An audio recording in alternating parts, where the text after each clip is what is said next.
All right, thank you very much and welcome everybody. Thanks for coming along today to hear a little bit about assortment optimization for both retail and consumer goods. Not a whole lot of topics in the agenda. Quickly introduce myself and Thoroughgood. Then really two big sections that I want to talk through. The first is just some of the current trends and I guess behaviors in the consumer goods and retail marketplace and how those fold into. And then I'll talk about approaching assortment optimization or assortment planning with data and AI. So give a few perspectives and talk about some different areas or pathways that we see being used. And then we'll close out with just some thoughts and we'll pick up from there. So quickly, my name is Ben Dunmire. I'm a data and analytics consultant with Thoroughgood, and I'll be the presenter for today. Quickly, for those of you that do not know Thoroughgood, we're an independent global professional services firm specializing in business intelligence and analytics strategies, solutions, and services with focus on our customers. We're a global organization with offices in Asia, Europe, and the Americas.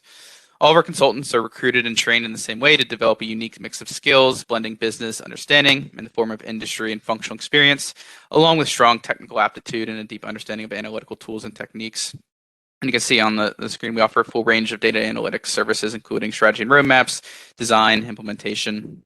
In terms of the technologies we work with, we're an independent firm, meaning we don't work with one specific technology or vendor. We work and partner with many of the key players in the market in order to provide our clients with a solution that best suits their needs. With assortment optimization, there's no real technical requirement. There's lots of different options, cloud-based platforms and analytical tools and data visualization tools.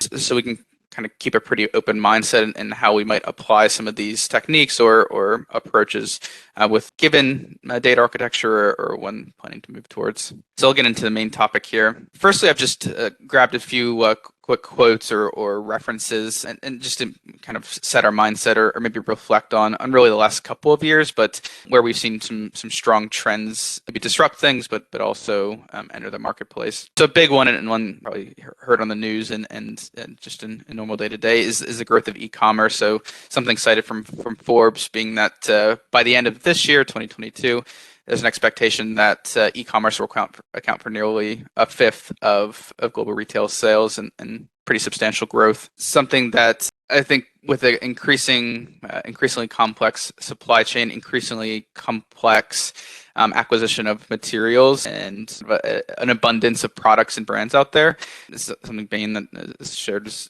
a 10 to 20% reduction in SKUs, so kind of removal of underperforming or inefficient SKUs.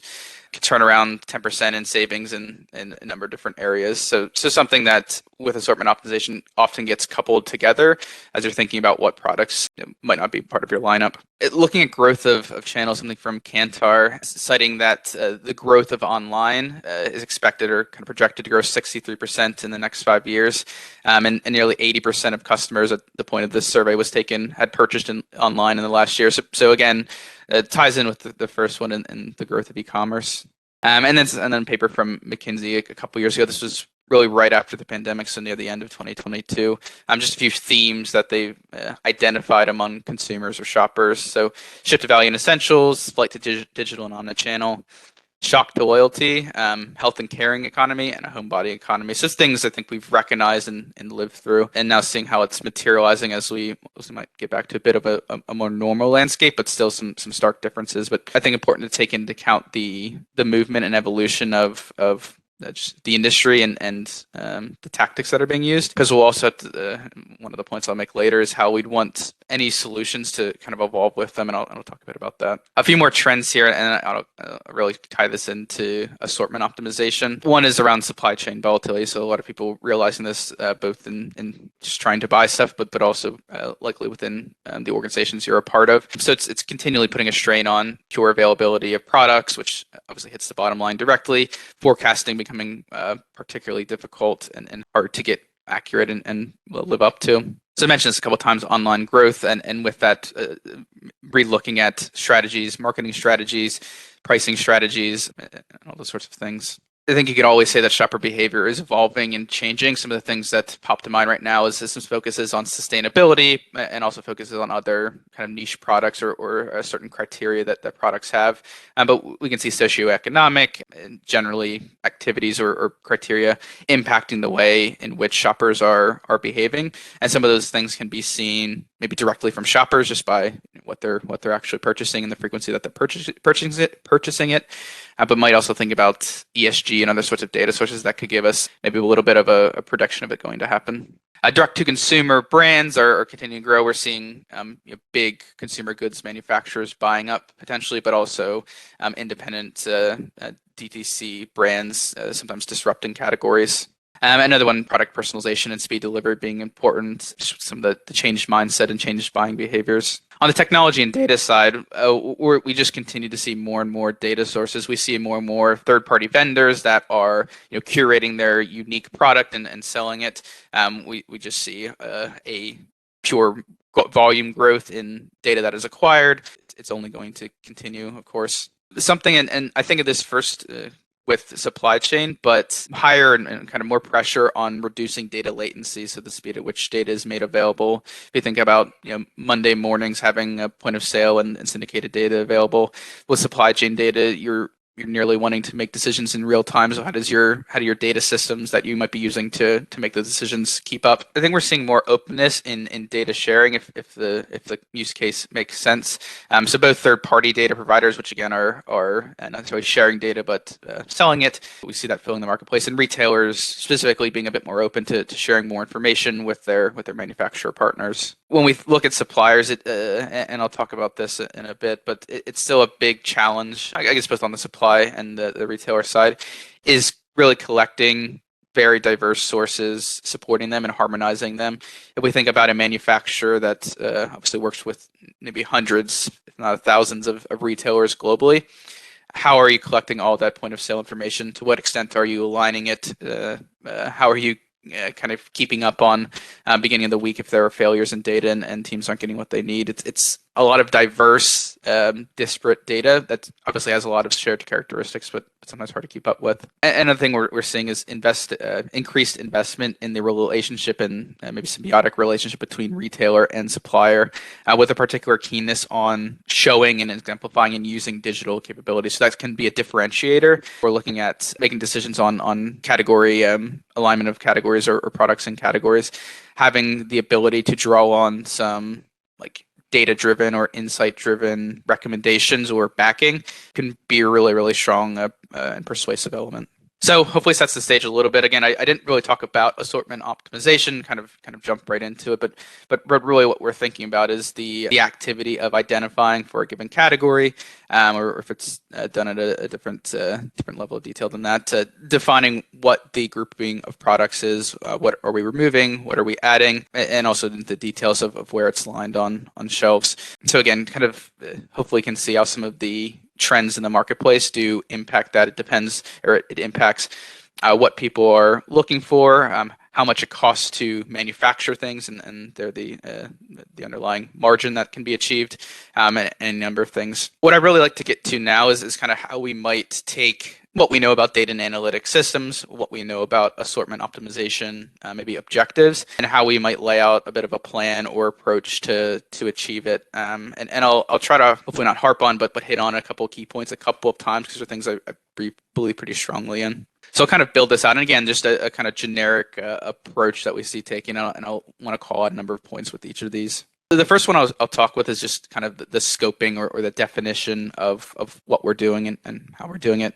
One of the things that I think is a pretty big challenge is how much of these systems in assortment optimization or otherwise can be generic versus how much needs to be a customer or customer centric, so whether retail or supplier centric. I think the one thing that we found, or one thing that I found, is that you can make things general to a point, but then there's too much nuance, too much kind of detail, too many slightly differing objectives between customers. They make it nearly impossible to do everything generically, and often those systems you can do it, but they just fail in making a real impact. They're not specific and detailed and accurate enough and useful enough on the ground. If I particularly think about this, taking the view of a supplier where they are usually staffing different units that are focused on their customer and the customer relationships, and both category management and on the sales side. There's just far too much nuance about what that retailer's goals are, what their underlying strategy is. Like, it gets missed out in a generic solution. So I think the first thing that really needs to be done is to define what those bounds are. Where does ownership lie? Some of the kind of my view on it is things you want to standardize would be like the data architecture, shared data sources, and then thinking about empowering like customer focused or supplier focused teams to really execute on that vision, putting both the capability and the ownership in their hands to bring in data sources that are unique and important to them, to build in new kind of definitions, new metrics, new rules that are relevant to that customer. The downside is you're probably creating a lot more content. There's kind of more systems that exist, and you might not see the scalability quickly to other retailers. But I think from my experiences, the customer centricity, supplier centricity is highly important. So naturally, the next is identifying important features, and I think one of the challenges with assortment optimization is there's just an abundance of things that one could consider, and I'll talk about in a little bit. But there's just an abundance of features and metrics and information that you could see how it fits in, but just deciding where to start is somewhat challenging. I think generally starting with the basics and then building out from there. It's often easier to kind of get something across the line that's built, and then add to it incrementally than to try to bite off something too massive that takes too long, and you're kind of losing investment from the business, losing focus, kind of losing attention. So, for example, maybe starting out with core POS syndicated and maybe a little bit of panel data to give a good perception, maybe some supply chain and finance in there too. So get some of those key kind of descriptive metrics that we'll generally use, but can be kind of a foundation for an assortment optimization engine to be able to look at productivity, look at margin, look at historical sales performance and seasonality.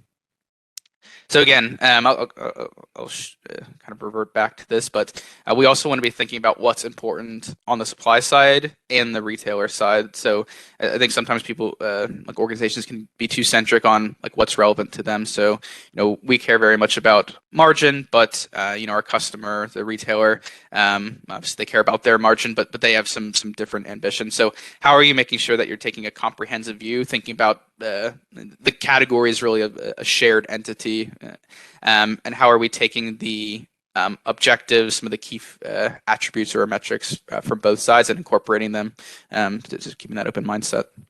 One of the hard things to do is and I call this special interests, but often retailers or suppliers will have underlying strategies that permeate across all their categories and all their aspects of business. So maybe there's a drive for sustainability, maybe there's a drive to grow in a certain demographic or a certain region or things like that. So those things are often hard to quantify and hard to really capture.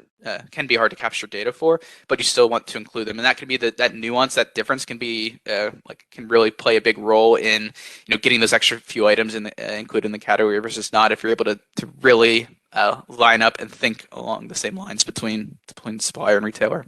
So next, naturally, ingestion and curation of data. And here, think about share what you can share. So there's going to be likely some universal data. So I mentioned likely some sales information, syndicated data, your supply chain, and any kind of core internal data set, whether that's internal sales, internal marketing.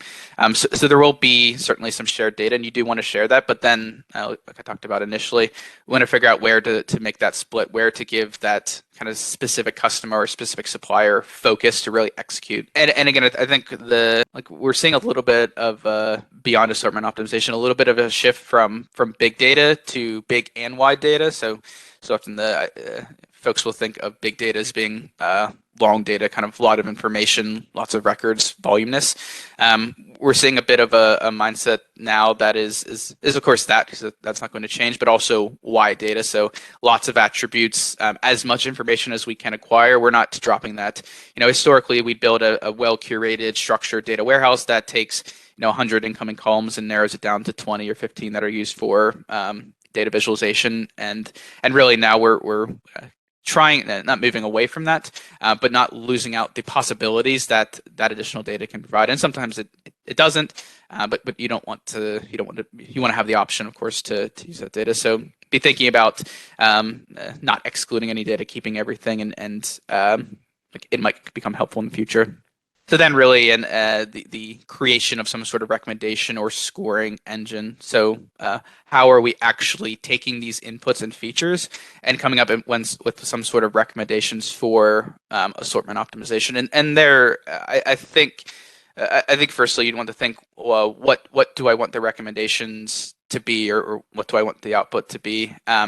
I think naturally it's a indication of products and items to include or exclude, and maybe that's one single bundle, but that decision really, or that recommendation as to these are items to add, these are items to remove or to disregard from your consideration. We need that kind of decision or that recommendation, but I think maybe I guess it maybe can't be more important, but equally important is the why. So why was that recommendation made? Because that's how you make the case to a customer. That's how on the supply side you make a case to a manufacturer of why you might want to recommend switching out a couple of their products based on something you're finding, or likewise on the manufacturer, why you're pushing for 2 or 3 new innovations or 2 or 3 new products that have performed well at other customers into the mix. The why is important because it kind of brings in not really the human element, but it brings in an explainability or an explanation of what about this product or these sets of products is going to result in category growth, is going to result in higher productivity, is going to meet some of the objectives that have been laid out for this category, like what's going to bring more shoppers into the category. And it's of course hard to define the why, but cracking that I think is the ultimate achievement for both assortment optimization, but other sorts of systems, particularly ones that are making recommendations. So I think with this, you might be thinking about capturing the elasticities of features, or really just the feature importance. So that might give you a baseline to understand, our recommendation engine, it is saying, I can't think of anything on the top of my head, the scent, so maybe there's item attribution, so the scent and size is important. And then historical sales are strong for this category, are a strong predictor of continuing to be growing sales or something like that. Bad example off the top of my head. So again, you might be thinking about the elasticities, which features are demonstrating high correlation with the recommendation, and which are, despite what someone might think, not really that important. And then it's useful to either quantify or contextualize that. An elasticity is in some cases just an index number. It's not necessarily going to mean anything, but how do you put it in context? So that might be comparing it with the rest of the mix to show where an item ranks or falls in based on the projection. It might be pulling out some examples from another customer where something similar might have happened, or other sorts of things. So again, I'm harping on it a little bit here, but that explainability, the why the recommendation was made, like we've got to be able to capture that. It can't just be a black box that spits out a list of products, include and exclude. Nobody internally is going to trust that and use it, and then externally it's going to be very hard to sell it. And I think kind of the last point here, the feedback loop is critically important, and you could place these anywhere, place these arrows anywhere, but really think about it at this point. So I come up with some recommendations and some explanation of why. That's the point that we want to be asking questions. Does this make sense? Like, would you do this? If it doesn't make sense, why? Is it totally, totally erroneous? And we got to feed that back into which features we're including. Maybe we're missing some key characteristics of items or shopper behavior or retailers that we're pulling into it. Or maybe there's something fundamentally with the assumptions made in the data science or the data engineering that need to be adjusted. So seek that feedback and then apply it. And I think it's not really shown on here, but I think this is iterative. This is over time, continually doing this, going back and going back. I think one of the challenges is we try to kind of build something, deliver it, and then we're done. We built a assortment optimization product. It's live. It's in production. We're going to move on to some other things. With the pace that kind of business moves, with the pace that reference some of the trends that just starkly change year over year, or month over month. Like, this has to be something that evolves over time. So some ways to do that, to drive user adoption and trust, is to seek feedback and then see it incorporated, to be embedding these applications and the use cases then within the business teams, within external partners.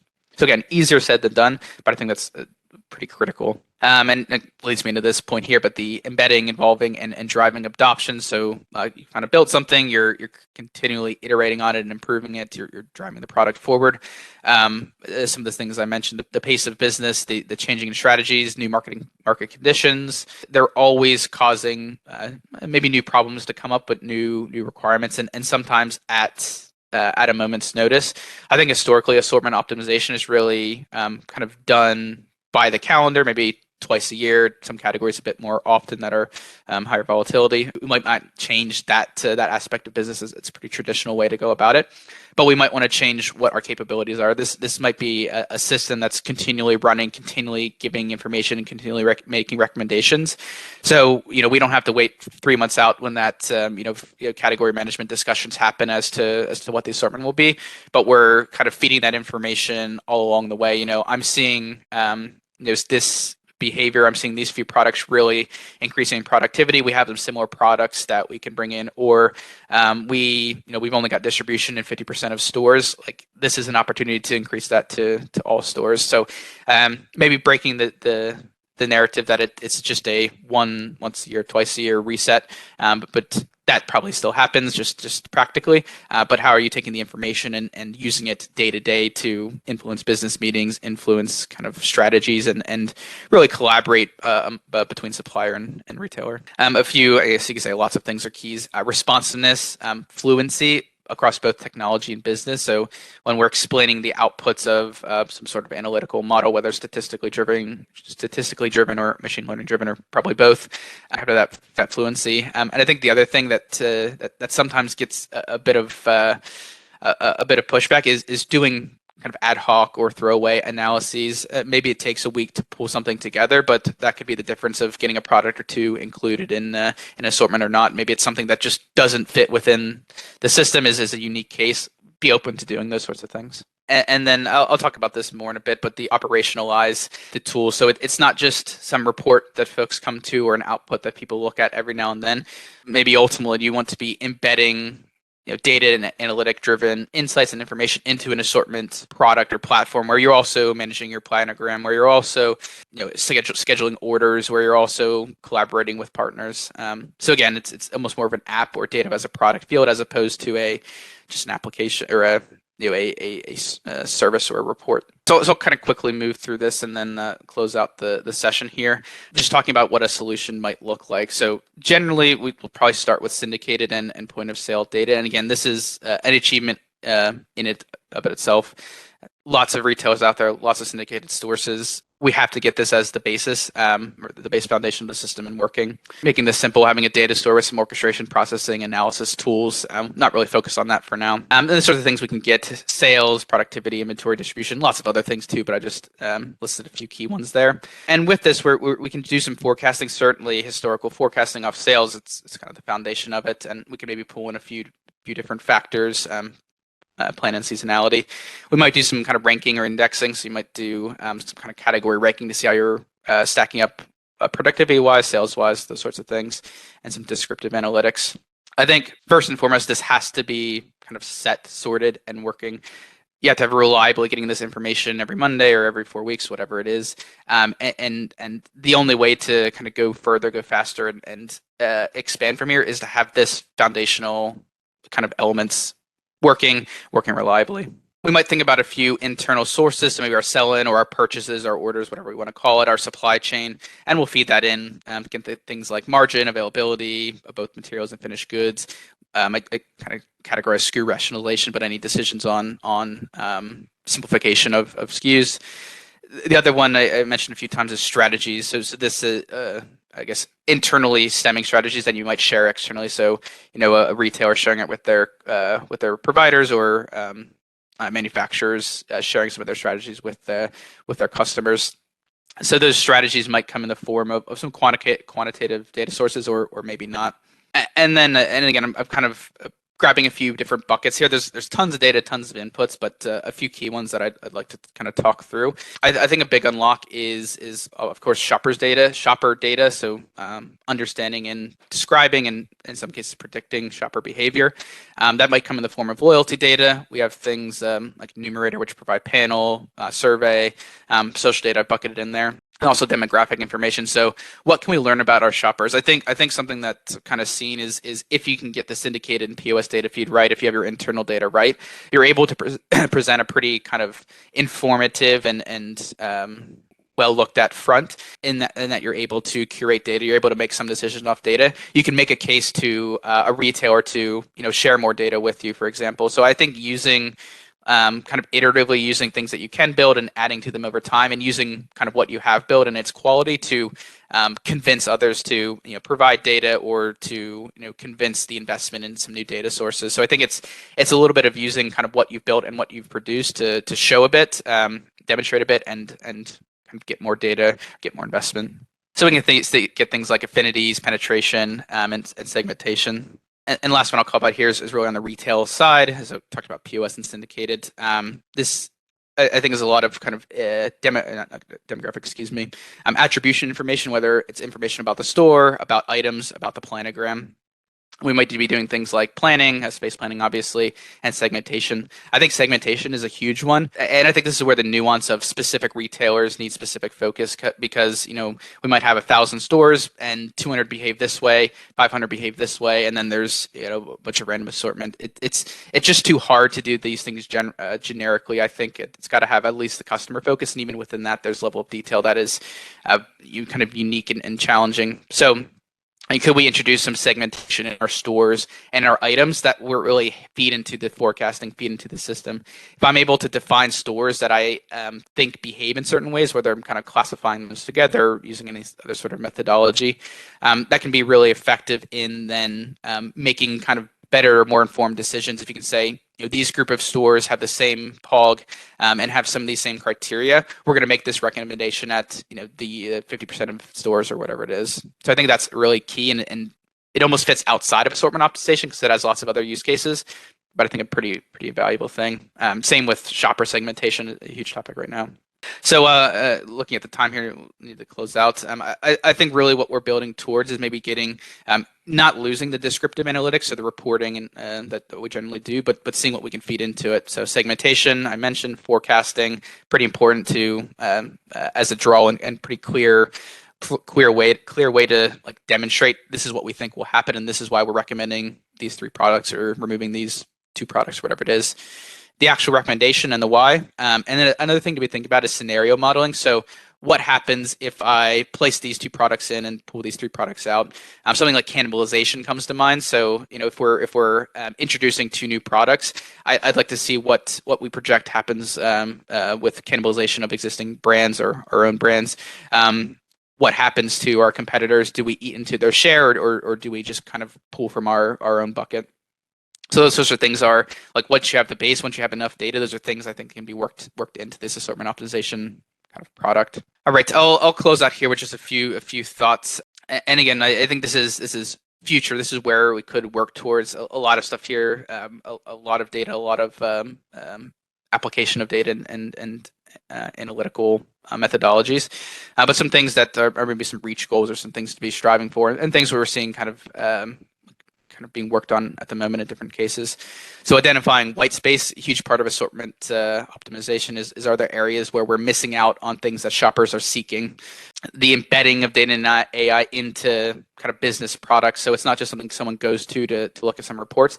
It's part of the planogram planning. It's part of the assortment decision making. It's part of the meetings that the buyer and seller are having. Improving presentation explainability. So that's something I think can always be refined. Like in some cases we have to sell our ideas. So how are we doing that in a compelling and elegant way? Thinking about integration of other systems. So I've talked about those sorts of things. I think a lot of these concepts or kind of data sets, so to speak, feed into tons of other systems. And ultimately, you want to build something that's trusted. It's not just a reference point, but it is maybe the go-to for assortment decision making, and something that's highly valued and trusted. So it maybe goes without saying. A few points here and things I've already made, but I'll just end with them. Again, that decision of how much do we do generically, covering all our customers or all our categories or all our suppliers, versus where do you introduce centricities and kind of specific focuses. And I think, yeah, I think there's a mix of this. I think there's more centricity, more focus than we anticipate or think we need, partly because it's probably more investment, more teams, and more to manage. Also, the point here of needing to evolve and grow over time. It's not just an end product that we build and then we're off and we do something else. It's got to keep evolving as customers and plans and ambitions evolve. I mentioned make sure the POS and syndicated data is available, and dependable. You don't want to be spending time going back and fixing pipelines that are failing or reprocessing restatements because of some issues. That kind of takes away from the new and innovative stuff. Thinking about how you might start quantifying some things that are hard to quantify. That could be a really differentiator when we're talking with your suppliers or talking with your retailers. What are some of the things that might be more qualitative that we can put some sort of quantification around? And think about it incrementally. And I've kind of said this a couple of times. Like keep building on it, and use the things that you achieve and the things that you do to kind of obviously build rapport, build a relationship, but get more out of it, get more data sets, share more information, share it more rapidly, all those sorts of things. I'll wrap up here. A number of areas where Thorogood can help. I talked kind of across the board today, but if there's anything you're interested in assortment optimization or just generally some of the things I've talked about, feel free to reach out. We do kind of offer a number of services for delivery, strategy, and everything in between. And with that, thank you very much for coming along today. And again, feel free to reach out if you have any questions or inputs. But have a great rest of your day. Thank you.